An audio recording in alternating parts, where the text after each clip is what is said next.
दिल्ली के उप मुख्यमंत्री मनीष सिसोदिया को सीबीआई ने गिरफ्तार किया, जिसके बाद डिस्ट्रिक्ट कोर्ट ने 5 दिन की रिमांड जो है सीबीआई को और दे दी है। लेकिन आज दिल्ली के उप मुख्यमंत्री मनीष सिसोदिया ने सुप्रीम कोर्ट जाने का रास्ता चुना है। हालांकि सुप्रीम कोर्ट ने उनको कहा है कि आप हाई कोर्ट जा सकते हैं। इस वक्त मेरे साथ भारतीय जनता पार्टी के गांधीनगर से विधायक अनिल वाजपेयी हैं।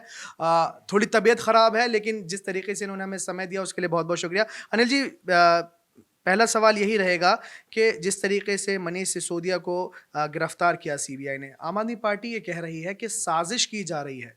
कैसे देखते हैं आप? नहीं, आम आदमी पार्टी तो हमेशा आरोप लगाती रहती है साजिश करने के लिए। लेकिन मेरा मेरा मानना ये है कि शराब घोटाला जो है वो जग जाहिर है ये, और खुद आम आदमी पार्टी ने एक्सेप्ट कर लिया है। पहले जो शराब की नीति थी उसमें बदलाव किया गया, और जो उसमें टर्म्स एंड कंडीशंस थी उसमें बड़ी हेर फदल की गई। जैसे मान लीजिए कि 100 मीटर के दायरे में कोई मंदिर, मस्जिद, गुरुद्वारा, चर्च कुछ भी अगर आता है, और 100 मीटर के दायरे में अगर मंदिर आता है, तो वहाँ पर शराब का ठेका नहीं खुलना चाहिए।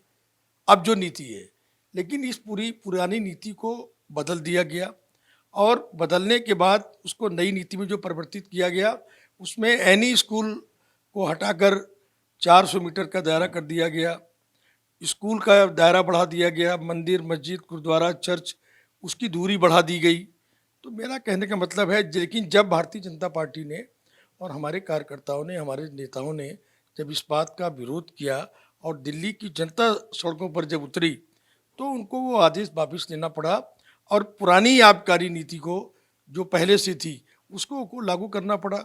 और मैं एक बात कहना चाहता हूँ, 2018 में अरविंद केजरीवाल और मनीष सिसोदिया स्वयं और हम कई दिल्ली में, उस समय मैं उनकी पार्टी का विधायक था, और दिल्ली के अंदर 9 शराब के ठेके उन्होंने बंद कराए थे। और मनीष सिसोदिया ने स्वयं बोला था कि अगर कहीं वहाँ जहाँ की रेजिडेंट वेलफेयर एसोसिएशन, कोई नज़दीक का स्कूल 100 मीटर की जो दायरे में आता है, और कोई वहाँ की एनजीओ, अगर लोग वहाँ का विरोध करेंगे तो शराब का ठेका नहीं खुलेगा, और कोई शराब का ठेका खोलने से पहले वहाँ के लोगों से राय ली जाएगी। मेरा मानना ये है कि आज 2018 में और 2022 में क्या उनका हृदय परिवर्तन हो गया कि आज शराब के ठेके लोगों को दे दिए गए। आज हर वार्ड में 3-3 शराब के ठेके खोले गए, महिलाओं के लिए अलग से एक शराब का ठेका खोला जाएगा। और मैं समझता हूँ कि आज जिन लोगों को शराब के ठेके दिए गए, रेडी ब्रदर्स, रेडी ब्रदर्स के बारे में अगर पुराना अगर आप सर्च करके निकालें, उनके अखबार अगर खोजें, तो इन्हीं मनीष सिसोदिया जी ने कहा था कि ये तो साउथ साउथ इंडिया का ब्लैक लिस्टेड है। आज उसी को इन्वॉल्व किया गया है, आज चावला को इन्वॉल्व किया गया है।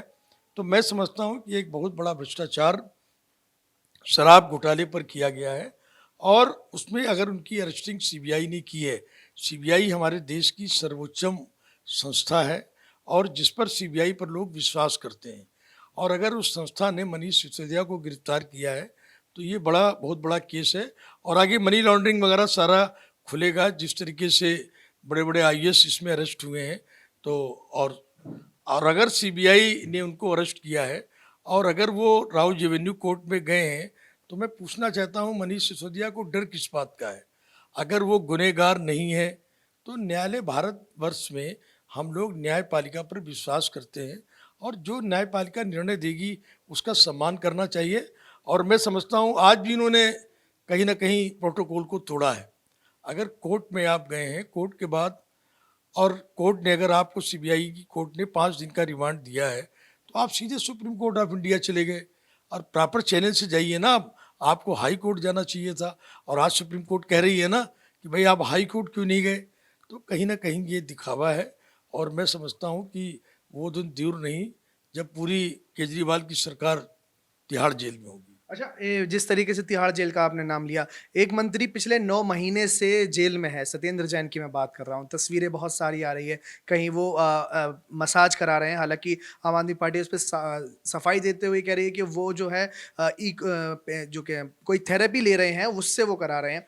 मैं ये जानना चाह रहा हूँ कि अगर मनीष सिसोदिया गुनाहगार साबित होते हैं कोर्ट के अंदर, तो क्या केजरीवाल साहब कुछ एक्शन लेंगे उन पर? क्योंकि सत्येंद्र जैन पिछले 9 महीने से जेल में है, उन पर आज तक उन्हें अपनी मंत्रिमंडल से नहीं हटाया। देखिए, आदर्श की और मूल्यों की बात करने वाली आम आदमी पार्टी की सरकार जिस तरीके से सत्येंद्र जैन को मसाज करते हुए अखबारों में सारी तस्वीर प्रकाशित हुई है, और उनके मसाज कौन व्यक्त कर रहा है? जो रेपिस्ट है, जिसके खिलाफ 376 का मुकदमा दर्ज है, वो आदमी रेपिस्ट कर रहा है। तो मूल्य और आदर्श कहाँ चले गए? और जहाँ तक आदर्श की आप बात कर रहे हैं, अभी आपके आने से पहले 10 मिनट पहले मेरे एक मित्र से बात हो रही थी, उनका बड़ा अच्छा सुझाव था। उन्होंने कहा अगर कम से कम केजरीवाल तो इन मंत्रियों को बर्खास्त करेंगे नहीं। आप देखिए सत्येंद्र जैन जी 8 महीने से जेल में हैं, और आज भी दिल्ली सरकार की सारी सुविधाएं उनको उपलब्ध हैं। आज भी पूरा टेरर है उनका जेल में, उनके अंदर, और आज भी पूरी सैलरी और सब कुछ ले रहे हैं। मनीष जी भी जाएंगे ही तिहाड़ जेल, आज नहीं तो कल जाएंगे। बकरे की माँ कब तक खैर मनाएगी? आप श्योर हैं जाएंगे? नहीं, बिल्कुल जाएंगे। और मैं तो माननीय लेफ्टिनेंट गवर्नर से मांग करता हूँ कि अपने विवेक का, अपने अधिकारियों का प्रयोग करते हुए इन दोनों मंत्रियों को, अगर सत्येंद्र जैन जी तो अभी 8 महीने से हैं, उनको तुरंत बर्खास्त करना चाहिए, और अगर ये भी जेल जाते हैं तो इनको भी बर्खास्त करना चाहिए। अच्छा अनिल जी, मुझे एक चीज़ और बताइए, कल जिस तरीके से आम आदमी पार्टी सड़कों पर उतरी और हालांकि पुलिस ने 100 धारा 144 लगाई और तमाम कार्यकर्ताओं को जो था हिरासत में लिया, जिस तरीके से आम आदमी पार्टी ये कह रही है कि दिल्ली के, और नहीं दिल्ली के ही नहीं, पूरे विश्व के सर्वश्रेष्ठ शिक्षा मंत्री, वो शराब मंत्री नहीं कह रहे हैं, वो शिक्षा मंत्री कह रहे हैं, और कह रहे हैं कि 18 लाख से ज़्यादा बच्चों की वो चाचा हैं, उन्हें चाचा बता दिया। तो ये वो इस तरीके से क्यों पेश कर रहे हैं, उन्हें शिक्षा मंत्री के तौर पे क्यों पेश कर रहे हैं, जबकि वो शिक्षा मंत्री हैं लेकिन शराब मंत्री भी तो हैं। बिल्कुल वो शराब मंत्री हैं, और तभी तो अरेस्ट हुए हैं। और जहाँ तक शिक्षा की बात कर रहे हैं आप देखिए ना कि शिक्षा कहाँ खड़ी है आज। आज दिल्ली के स्कूलों में कितने प्राइमरी टीचर्स नहीं हैं, कितने टीजीटी टीचर्स नहीं हैं, कितने पीजीटी टीचर्स नहीं हैं, कितने गेस्ट टीचर्स हमारे यहाँ नहीं हैं, कितनी हमारी साइंस लैब में लोग टीचर्स नहीं हैं साइंस के हमारे। तो कौन सी शिक्षा जगत की बात कर रहे हैं आप? वही 5-7 स्कूल आप दिखा देते हैं, एक मनीष जी की कंस्टिट्यूंसी का, एक अरविंद जी की कंस्टिट्यूंसी का, एक आध कोई और मंत्री होगा उसकी विधानसभा के 4-5 स्कूल दिखा देते हैं और कहते हैं जी हमारा ये शिक्षा मॉडल है। अरे भाई शिक्षा मॉडल क्या है बताइए ना।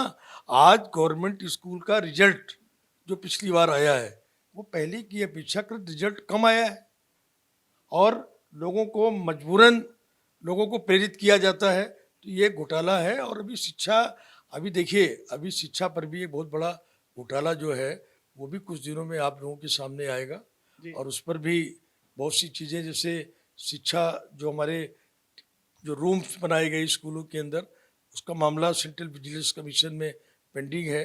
और मैं स्वयं उसके अंदर गया था। 27 कमरे की जगह 21 कमरे हैं। 6 कमरे जो कमरे थे वो टॉयलेट्स ब्लॉक के कमरे स्कूल की क्लासरूम में परिवर्तित कर दिए गए। तो शिक्षा का अब धीरे धीरे सब चीज़ खुल रही है, और ईमानदारी की जो परत और ईमानदारी की जो चादर ओढ़ने का काम आम आदमी पार्टी के लोग करते हैं, वो परत धीरे धीरे सामने आ रही है। 85% सरकारी स्कूलों में प्रिंसिपल भी नहीं है सर। ये कैसे होता है? वो एक शिक्षा मॉडल की बात करते हैं, क्रांति की बात करते हैं, और 85% स्कूल, 1000 कुछ स्कूल हैं दिल्ली के अंदर, उसमें 85% में प्रिंसिपल नहीं है। एक मतलब एक हेडमास्टर के बिना पूरा स्कूल चल रहा है। बिल्कुल है, जो उनका हेड ऑफ इंस्टीट्यूशन होना चाहिए वो बहुत से स्कूलों में नहीं है। मेरी विधानसभा के अंदर 12 स्कूल आते हैं। 12 स्कूल में 5 स्कूल ऐसे हैं जिनके यहाँ हमारे यहाँ प्रिंसिपल नहीं है। हमारे यहाँ डिप्टी एचओएस जो है वो काम कर रहे हैं। मैं वही तो आपसे कहता हूँ कि आपने किसी टीचर्स की भर्ती की हो, कोई पीजीटी की टीचर्स की भर्ती की हो, कोई टीजीटी की भर्ती की हो। हम लोग जाते हैं स्कूल के अंदर, लोग हमसे कहते हैं, बल्कि मैंने अपनी विधानसभा के अंदर कुछ जो हमारे स्कूल में, हमारे क्षेत्र में जो रिटायर्ड टीचर हैं, हमने उनसे रिक्वेस्ट की है। मान लो किसी ने कहा हमारे यहाँ संस्कृत का टीचर नहीं है, किसी ने कहा हमारे यहाँ साइंस का टीचर नहीं है, तो हमने उनसे पर्सनली RWS के माध्यम से हमने उनसे रिक्वेस्ट की है। हमने हमने पेरेंट्स एसोसिएशन में हमारे मित्र हैं आरसी जैन जी, हमने उनसे भी रिक्वेस्ट की है। उन्होंने भी कई बार हमको टीचर्स दिए हैं पढ़ाने के लिए। तो कौन से टीचर्स मॉडल की बात करते हैं? मैं समझता हूँ ये सिर्फ दिखावा है, और सिर्फ मीडिया में विज्ञापन के अलावा, और जो आज एसएमसी के नाम पर जो स्कूलों को लूटा जा रहा है कि 5 लाख रुपए एसएमसी को दिए जाएंगे काम करने के लिए। आज पूछिए ना, आज अगर आज हिसाब लगाइए अगर आप, और जिस तरह स्कूलों में एसएमसी के माध्यम से जो एसएमसी के मेंबर नॉमिनेट किए गए हैं, जो सोशल वर्कर नॉमिनेट किए गए हैं, दे आर टोटल आम आदमी पार्टी के वर्कर रहेंगे और उसका जो क्राइटेरिया है उसको कहीं इम्प्लीमेंट ही नहीं किया गया है। शुक्रिया हमसे बात करने के लिए। तो जिस तरीके से विधायक अनिल वाजपेयी ने बताया कि अरविंद केजरीवाल जो हैं वो कोई मंत्रालय नहीं संभाले हुए हैं और मनीष सिसोदिया जो हैं सीबीआई ने उनको गिरफ्तार कर लिया है और बकरे की माँ कब तक खैर मनाएगी, ऐसा इन्होंने एक जुमला कहा। और जिस तरीके से आज सुप्रीम कोर्ट ने भी कहा है मनीष सिसोदिया को कि आपको पहले हाई कोर्ट जाना चाहिए, उसके बाद आप सुप्रीम कोर्ट आइए, क्योंकि ऐसे डायरेक्ट सुप्रीम कोर्ट आना ठीक नहीं है। अब देखने वाली बात होगी कि 4 मार्च को क्या फैसला आता है, क्या मनीष सिसोदिया को राहत मिलेगी, जमानत मिलेगी, या कस्टडी और बढ़ाकर सीबीआई कुछ आगे की पूछताछ और करेगी। वीडियो जर्नलिस्ट नीरज के साथ मैं जबरान जरार खान, न्यूज़ 44 दिल्ली।